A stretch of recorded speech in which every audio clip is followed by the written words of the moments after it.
کریم علیہ الصلوۃ والسلام کی تعلیمات پر اگر یہ ہماری آج کل کے اس معاشرے کی رہنے والی آزادی مارچ میں، جن کو ہم بدکار عورت کہتے ہیں، بد کردار کہتے ہیں، جن کا اسلام سے اور مسلمانوں سے کوئی تعلق نہیں،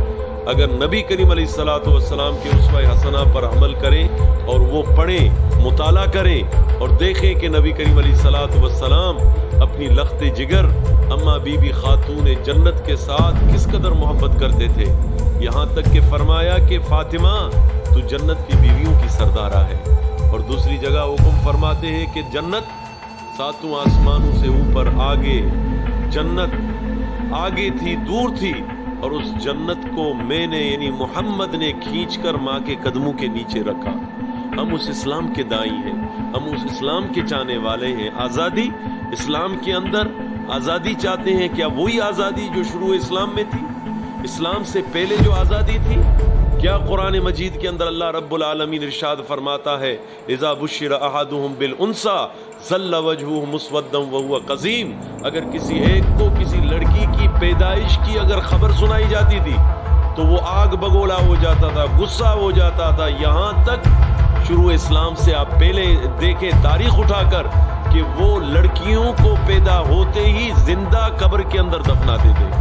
لیکن ہم قربان جائیں رسول اللہ کی ذات پر، جس نے ہمیں دین اسلام کی جو تعلیمات بتائیں اور بیٹیوں کے کیا حقوق ہیں اور بیٹی گھر کے لیے رحمت ہے،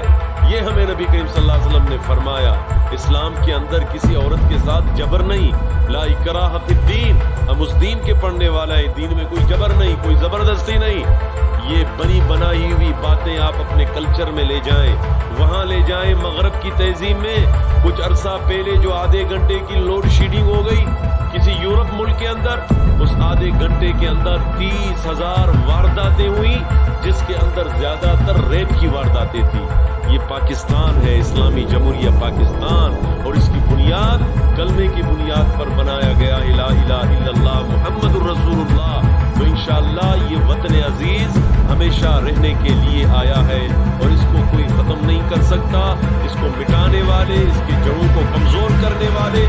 مٹ گئے اور مٹتے ہیں اور ہمیشہ مٹ جائیں گے۔ ہم اہل اسلام اپنی چادر اور چار دیواری کا تحفظ اچھی طرح جانتے ہیں، اپنے والدین کے حقوق ہمیں پتہ ہے، اپنی بیٹیوں کی تربیت کا ہمیں پتہ ہے۔ تو انشاءاللہ یہ بناوٹی جو اصول یہ کاغذ کے بنا کر NGOs کی صورت میں یہ جو مکار اور بد کردار عورتیں ناچ گانے کا تماشا بنا کر نوجوانوں کو بے وقوف بنا کر اور کرائے کی عورتوں کو لا کر بٹھا کر جمع کر کے یہ پیغام دینا چاہتے ہیں کہ اہل پاکستان ان کے بہکاوے پر آئیں گے، نہیں، ہم تو اس گھر میں ہماری پرورش ہوئی ہے، پیدا ہوتی ہے، ہمارے کانوں میں اذان کیا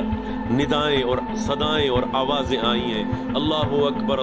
اکبر کی صدائیں آئی ہیں، خوف خدا ہے، مرنا ہے، قبر ہے، یوم محشر ہے۔ تو میرا آج کے اس چینل کے توسط سے اپنی پیاری بہنوں کے لیے یہ پیغام ہے، میری بہنوں اپنے پردے کو لازم پکڑو، اپنے حجاب کو لازم پکڑو۔ چند دنوں کی زندگی ہے، 2 دنوں کی زندگی، مرنا ہے، قبر ہے، حساب کتاب ہے، اپنی حفاظت کرو۔ قرآن مجید کے اندر اللہ رب العالمین ارشاد فرماتا ہے قُلْ وَالْمُؤْمِنَاتِ يَغْضُضْنَ مِنْ أَبْصَارِهِنَّ وَيَحْفَظْنَ فُرُوجَهُنَّ، حفاظت کرو، اپنی نظروں کو جھکاؤ، پست کرو۔ یہی چیز اللہ تعالیٰ کو پسند ہے، یہی ادائیں میں تو سلام اور خراج عقیدت اپنی ان بہنوں کو، کالج اور یونیورسٹیوں کی بہنوں کو جنہوں نے اسلام آباد میں باپردہ ہو کر حجاب میں رہ کر یہ اعلان کیا کہ میرا جسم اللہ کی مرضی، میرا جسم اللہ کی مرضی۔ ان سے تو وہ ہجڑے 10,000 لاکھ مرتبہ وہ صحیح نکلے جنہوں نے یہ ان کو جا کر کہا کہ اگر میرا جسم میری مرضی ہوتا تو میں مرد ہوتا یا میں عورت ہوتا، لیکن میرا جسم اللہ کی مرضی ہے۔ اس ہیجڑے جیسی بھی ان کو عقل نہیں ہے۔ اللہ تعالیٰ انہیں عقل سلیم عطا فرمائے، ملک پاکستان کی حفاظت فرمائے۔ اللہ تعالیٰ ہمارے ماؤں بہنوں کی عصمتوں کی عزتوں کی حفاظت فرمائے۔ وما علینا الا البلاغ المبین۔